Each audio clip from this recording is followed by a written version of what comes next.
Now, time for some interactive fun. Be honest. Be honest. Y'all didn't think I would actually come back. You thought, oh, he's ending season 2. He'll never do this podcast again. See, I got you. I got you. And I will be honest with you. I did have that thought for a second, but no, because in my past, I have done many podcasts that had high hopes and then they just drifted away into the nothing. But like I said at the end of season 2, I'm back with season 3. That means I'm still Kirk. This is still Dumb Test Slates. Y'all already messed up the name. And this is season 3. We're back. We are back. We are back. We are back. Actually, it's me just back. I haven't really used AI. If you remember last season and that long form ideas I was working on, I haven't really fulfilled the promise of this podcast by using AI, but I kind of want to use it more, but in a different way. My plan, if I'm jumping straight into it, as for using AI as a partner to do this podcast, it's not going to be so much as helping with ideas and scripts. I'll still kind of do that, but even though I like just going off my own ideas, maybe if I have a small idea, I'll use AI to fill in some things or some background stuff. But I kind of want to use it as like, for lack of a better term, D&D dice rolls. Use AI for like, if I have an idea I want to toss up in the air, like this name or that name, I'll use like AI random generator to do like a toss or roll or something for like a D20 dice and say, if it's this amount, if it's less than this amount, I'm going to name this character this, or I'm going to take the character this way or the story that way. I think I'm going to do that to add like AI as just a random tool to the podcast instead of just like a partner, but I'll still use it somewhat. But I do, this podcast is kind of transforming to just my ideas, which I always wanted to be, in me fully forming them out and doing research and just going down character studies. Because last season, if you remember, I got the book Saving the Cat. It's kind of a scriptwriter's Bible or manual or whatever you want to call it. And that helped me really transform ideas, and just from initial ideas to, elevator pitches and titles and one-liners and character design and types of stories based on, references from movies and all this stuff. And I'm going to keep doing that. That book was really helpful. I need to reread it or re-listen to it. I do have a physical copy and the audiobook version. So I will do that to get back into that mode of just not just having ideas, but fully forming them. And with that, season 3, let's kick it into the first idea. I have a few. I don't know if I really touched on the ideas I had from last season. I was talking about the last season mainly became the cake story, and then sector story, which I will mainly do not in this audio form unless something new pops up with it. But you can check my website out, dumbtestslate.com, for more info on that and more AI images and more information on that when I actually do that. But yeah. So let's start off with the first. I have a few. Like I said, I don't know if I mentioned these other ideas I had previously. I kind of forget a lot of my ideas I had. That's why I need to write them down. But okay, this is the first idea. The main setting is, let me do this title first. The title, I just thought about it. It's called The Muse That Follows. Okay, The Muse That Follows. The setting is going to be in the golden era of Hollywood. I don't 100% know if that's like the 1920s or 30s or 40s, but if I say the golden era of Hollywood, you have an image in your head of when that is. Those old movies when Hollywood was HollywoodLand. It was brand new, but it was also, I don't know if you know this, but in reality, the early Hollywood was basically run by the mafia. Production houses, producers, directors, and all that stuff. It was run by the mafia. If they weren't in the mafia themselves as producers, they were being controlled by the mafia. And that means as far as the police go, senators, whoever was in charge, it was run by the mafia. It was Hollywood, but it was the mafia in that early golden era of Hollywood. So my story is going to have that backdrop. It's the early glitz and glamour of Hollywood. These stars that, well before, which stars were huge. They were humongous. They could do no wrong. They were starlets. They were these big, handsome guys and all this stuff. But then in reality, there's this really dark underbelly of Hollywood where there's murder, there's, crime, there's cover-ups and all this stuff. And my story is going to be kind of that backdrop of that glitz and glamour, what all that glitters isn't always gold. So it's going to be based around a character who is a writer, as a young writer who really wants to break into Hollywood, is getting their movies written or produced, but they are biracial, they're young, and they're trans. They're like early trans where they're female at birth, but they kind of present themselves as male, kind of hiding their female gender. So they, like, it's early 1920s. It's hard enough being that biracial trans young now in the 20s and 30s. You can imagine how hard it'd be. But they're this really talented writer. But they end up getting a job for, back in the day, what they call fixers. Like I said, early HollywoodLand was run by the mafia, the mob and the mafias. The fixers were people who would essentially fix things. Was it the wolf in Pulp Fiction? Think about that. I think it was the wolf. When, big Hollywood stars need to cover up certain things, you could use your imagination. I'm not going to deep dive into that. Use your imagination of what big Hollywood stars would need to cover up back then. They would call the fixers, and the fixers would either hide stuff, change the narrative, cover it up, pay off cops, stop journalists from reporting on it. The fixers would do that. So my character, who doesn't have a name yet, I'll come up with a name, ends up working for the mafia because the mafia knows they're really talented. Mafia doesn't care that they're biracial and trans. The mafia has a need because the mafia needs to cover up these huge stars and directors and producers' dark lives.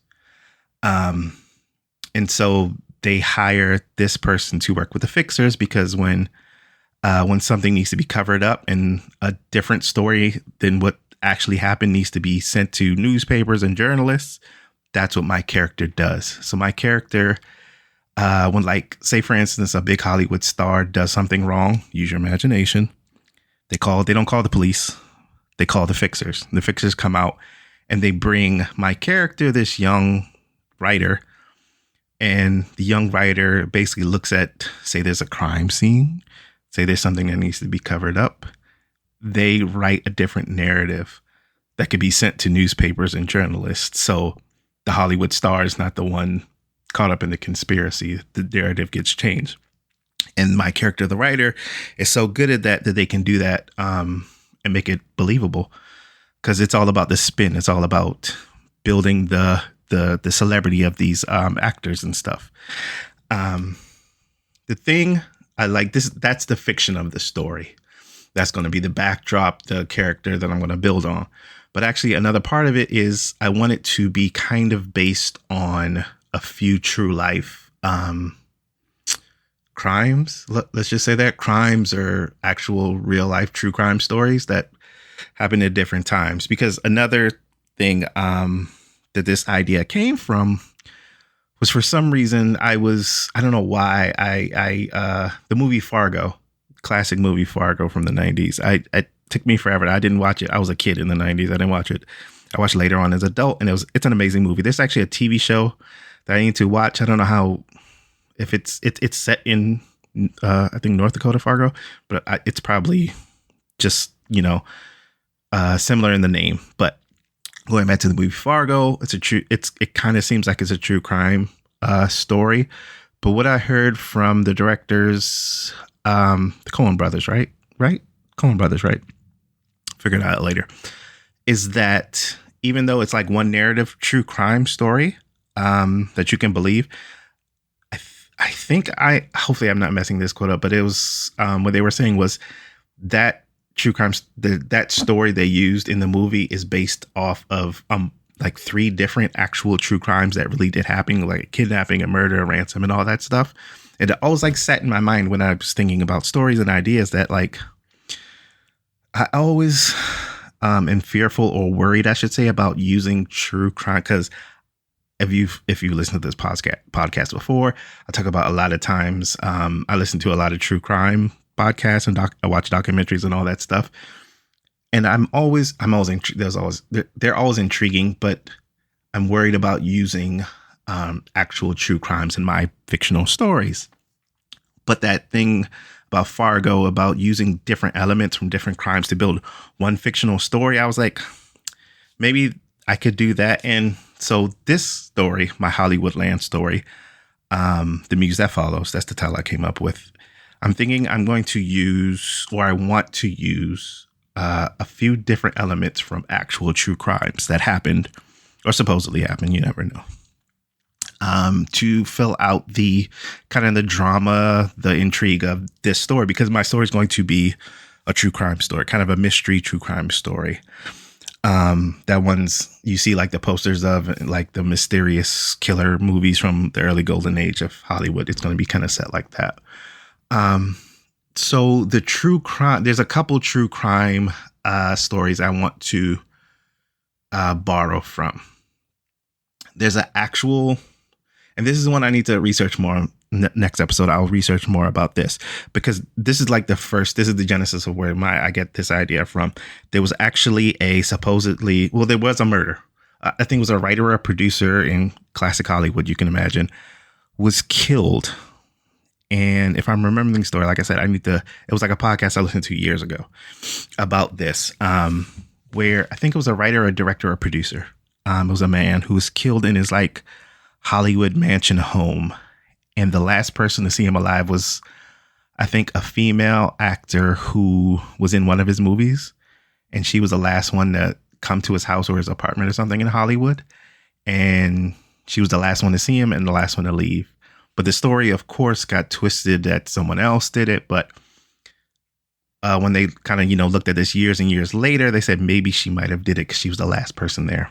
I'll research this more in next episode. I'll get more details right about it. I don't want to be wrong about stuff and get called out. But that was like the original, because I don't remember names or anything like that. I just remember it was that era of Hollywood where mafia was still running things, and there was a lot of spin, and the journalists and the police were kind of controlled, and there was a lot of cover up. That's going to be a big part of the story, because my writer needs to cover up a lot of things that actually are happening with these big Hollywood, personalities and these larger than life characters. They have to stay perfect for the, movie houses and the producers, directors, and the mafia. So my character has to do a lot of spin. That's going to be kind of the backset of their job, or why they're there in these, true crime. They show up before the police to write different, different narratives and all that stuff. They're going to be working with the fixers. So that's the first like actual true crime thing. The next one, it's a story more recent. And this is the one that like kind of worried me about using, but it was just one aspect of a true crime murder. There was a young woman that was unfortunately murdered. And then like she went missing, and then so many years passed, or months or years passed, I can't remember, where it was just presumed that she was murdered. And then one day it's always someone walking a park with their dog, and the dog finds something. I'll leave it to your imagination of what the dog found that it led to this person's remains being found. I don't want to get into gruesome, gritty details, but the only gritty detail I would use from this is that one of the parts of this person had a tattoo on it that was found that said everything will be wonderful someday. And I was listening to that true crime podcast that said that, and I was just like heartbroken and shocked at the same time. And how, from a writer, that's super ironic and messed up. And it was like, that's the kind of conflict I had as a writer and a creator. How do you use something that someone, like, if I use that, I would worry that someone might think that's funny, but it happened to a real person, which is not funny at all. It's messed up. But I was like, maybe it's far enough away where I'm not taking away from the horrific death of some, like a real person. And then that ironic thing that a body part was found with a tattoo that said everything will be wonderful someday. You don't want to disrespect someone. You don't want to disrespect the dead. And I never want to do that. But that's another true crime, like a real true crime thing I was playing on my mind while working on this idea. I won't get into too many details. Like I said, that was more recent of a case. The last one was an actual, I think it was the late 90s or 2000s. This case was. I won't say any real names or anything because it's a true crime case. It's actually one that somebody was convicted of, but there's like not conspiracy, but there's kind of like discussion or debate if this person actually did it. But there was somebody who was killed, and they were killed in their sleep with an axe. I think it was an axe or a hatchet. Like I said, I won't get into the gory details, except for this one, that the person they was like in the middle of the night and they were killed in their sleep, but they didn't actually fully die. They woke up in the morning and walked around their house and started their morning routine. Like it was a regular day and they had to get to work. Like they walked into the bathroom and I don't know if they brushed their teeth, but they said from like the blood trail, you could tell this person was attacked with an axe and a brutal attack in the middle of the night. But there was a small part of their brain that was like on autopilot, that they just wandered around the house like it was another morning. And they said they even like went in the kitchen to make coffee. I don't know if they actually made coffee, but they just went into this routine that they probably done every day of their lives, their adult lives. And they got to the front door, and that's when they finally collapsed and passed away, unfortunately. But that detail of a true crime where someone was hacked to almost death, but their brain was stuck on this routine where they did their morning routine like nothing happened. That's wild. But like I said, it's a true crime thing, and you want to give respect to someone who's passed. But that's like another real true crime thing I would use in my story, or elements of it, or themes of it. Maybe change it enough where it's not the exact same, but you use that theme. Because like I said, this is going to be a murder mystery story. And the next like actual true crime that I wanted to use in this fictional story is kind of going to be the main element of this story. This one I will use their name because there's a book out there that they wrote. It's called the main person is called Holly Marie. The book she wrote was called Finding Baby. I think it's called Finding Baby Holly. So I'll get into more detail about this in a later episode because the story is fascinating. But Baby Holly, she was a baby that was given up for adoption. Like she was just like kind of left at the doorstep of someone by a couple people in robes that were thought to be in like this weird cult. They were just in these white robes and they showed up at someone's house and just said, like, take this baby, you know. That's already mysterious by themselves. But the backstory is that a young couple was found murdered. And they were like Jane Doe's. Was it James? I don't know what they say for men, but they were Jane Doe's. It was a man and a woman. It was a couple. They were found killed.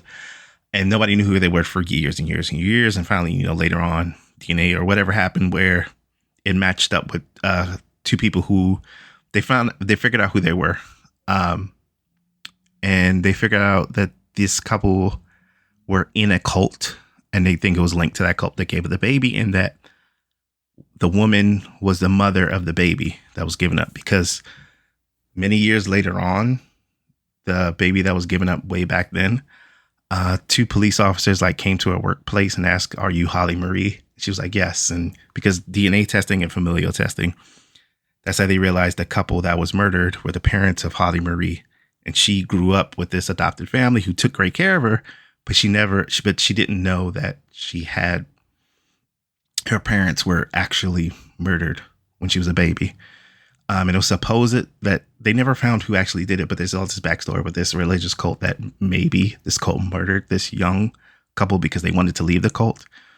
That's the true story. Like I said, in later episodes, I'll get more into it. I'm actually trying to find that book to read it.